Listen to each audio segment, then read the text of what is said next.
Hey y'all, welcome back to Sunflowers and DIYing. So this picture right here is my inspiration, and let's get started. So I found this off of Pinterest, the inspiration, and then my husband just went to his computer and did his work and found this image and figured out how to enlarge it and all that fun stuff. So I'm just piecing it together after we cut it. I just pieced some pieces together, and this worked out great. So you could either do them smaller, you can do them larger, however you would like to suit your home decor. So after we piece it together, then we're just going to add, and I just did regular Scotch tape, nothing fancy, just to be able to reuse this image again later if need be. So then, I guess I'm just piecing it all together, and this is just some scrap wood. This project basically cost us nothing. It is scrap wood, and that's the best time to use your scrap wood, is to find some wood projects that you can put together and just go with it. So then we just went around the edge here, all along the cow piece, and just did some dashes, like lines, dot to dot things, just to make it easier for him to use his jigsaw and cut it out. So here it all is done, traced out and everything, super fun. And then we just put it back on just to show you that this is what we did, and removed it. There it is. So now he's going to pre-drill a hole there by the tail because of the it was a tight squeeze there. He was just giving you this tip, and he used this drill bit but found a bigger one and went back in later and used a bigger drill bit and allowed it to be a better hole. So that just allows him to have that access to go into the tail, because like I said, it's a more tighter squeeze there. So then he's going to use these clamps, clamp it down to the table, and then, and it's not going nowhere. And then after he does that, he'll get his saw all set up and start jigsawing it out. And this project really did not take that long. Overall, with three wood pieces that he did, with the tracing, the taping, the cutting, all of that fun stuff, I'd say a couple of hours, not bad at all. So here's the jigsaw, and he got this off Amazon. We're not affiliate link or anything like that. It's just he just searched, this is a Craftsman's one, and we had no problem with it. It worked great. He started out with the higher one and realized that it kept jigsawing it up a little bit more. So to smooth the cut, he ended up, turning the dial to a lower number, and that really helped. So here he's just going around it.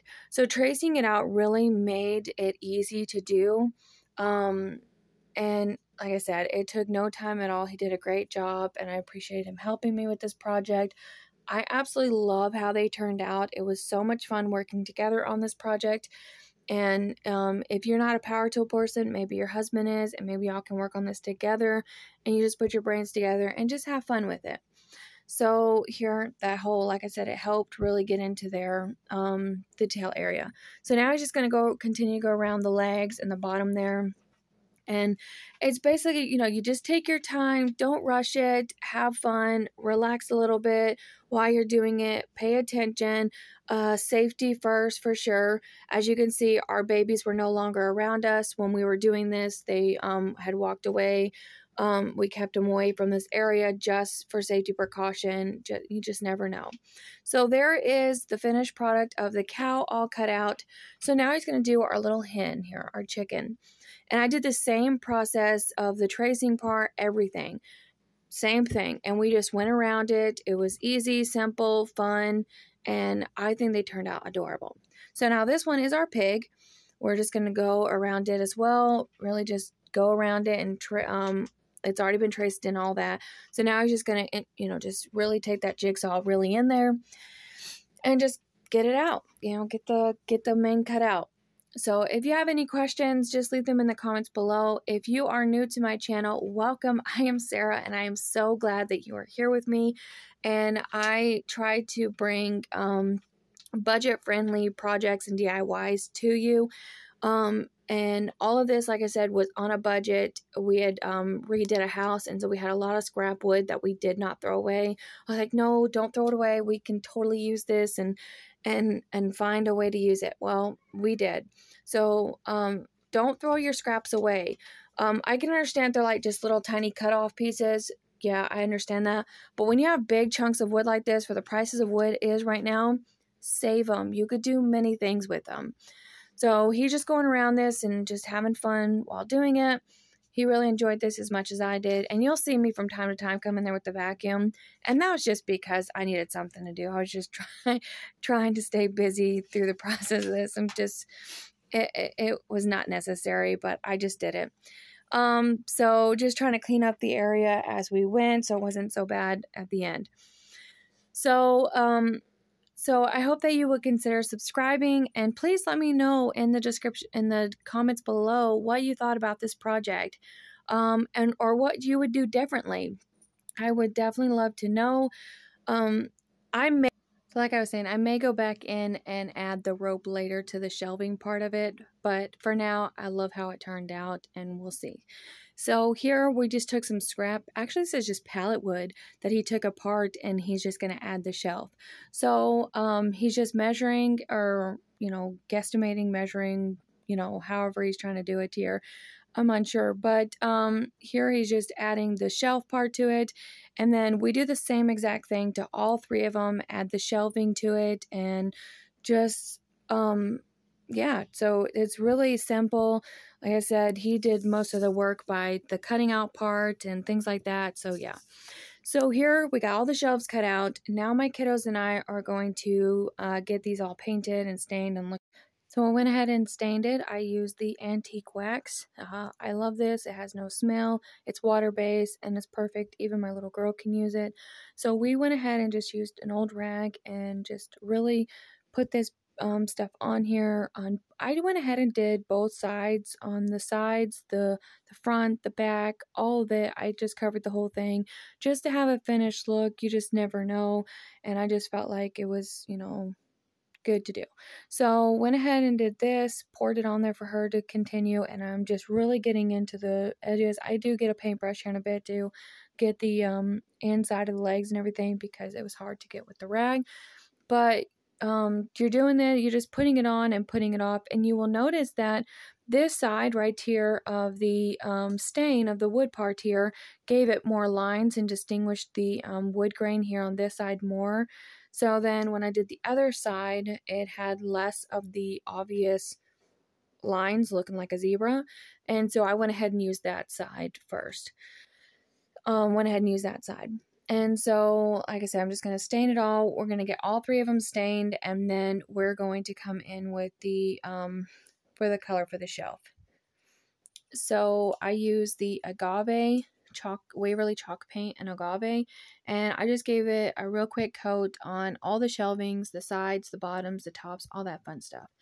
Then I wanted some distressing, so I just took the agave and I just went around the edges and distressed it. If you do not like distressing, don't do it. I absolutely love the way distressing looks. And these are my colors for my home, so I just went ahead and did this. This is actually the colors of my kitchen area, and this is where they were going to get hung. So I went ahead and used this technique and did the distressing on all three animals. I even went in with distressing of the shelves, but I did the opposite. I did the antique wax. I'm pretty sure I show that. So you just do a light coat, and you start with the edges, and you're bringing out that cow in the image more.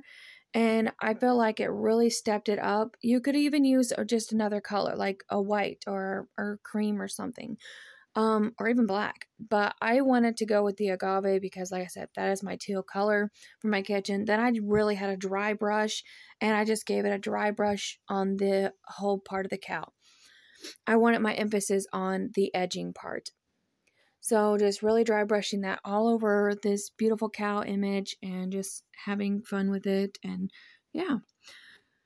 So like I said, if you are new, I do hope that you consider subscribing and being a part of my sunflower family here on YouTube. If you give me thumbs ups and you comment, It really helps YouTube to promote my videos where that I can get other viewers. I'm almost to 1,000 subscribers, and that means so much to me, y'all. I'm so excited about that.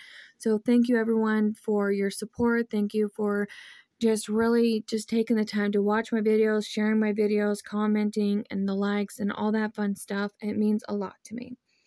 So then I'm just taking the brush, just keep going back over this. And then I ended up getting the idea to take the rag, and I took the same rag and I just went over it because there was ripples, because it is a pallet wood and all that fun stuff. So this right here was a nice little hack. So you can do this, just make sure that you do have it leveled so that you're not, it's not crooked a little bit. So this did work, and I definitely recommend, if you want to do it this way, give it a try. I enjoyed it. So what I did was to help, because this is a shelf, and there is no other way to stabilize it without it looking tacky. So my idea is to add the Gorilla Wood glue and just do sections so that and left spaces. So then after I did that, then I take my hot glue and I put it in those empty spots right there, and then I just quickly turn it over and adhere it down to the wood. Now the glue is for the fast hold so that I can just quickly get it going. The Gorilla Glue is to allow it to set up over time and really be secure. So then what we did was my husband took his stapler. He has a bigger industrial stapler or whatever, and we turned it around, put the tape on the back to allow us to have the level area of where to go, the vicinity. And he just took a stapler and he just stapled all there. Or I guess it's a nail gun. Anyway, but this worked. It worked well, and it definitely helped with the tape being there to allow you to have that area of which way to go. So y'all let me know what you think. I absolutely love how they turned out, and thank you so much for watching my videos. And don't forget to hit that like button and that subscribe, and don't forget to comment and let me know which one's your favorite or what you would do differently. And thanks, hun, for helping me. It means so much to me. I absolutely love how this project turned out. It is one of my favorite DIYs that I've done. And remember, be someone's sunshine.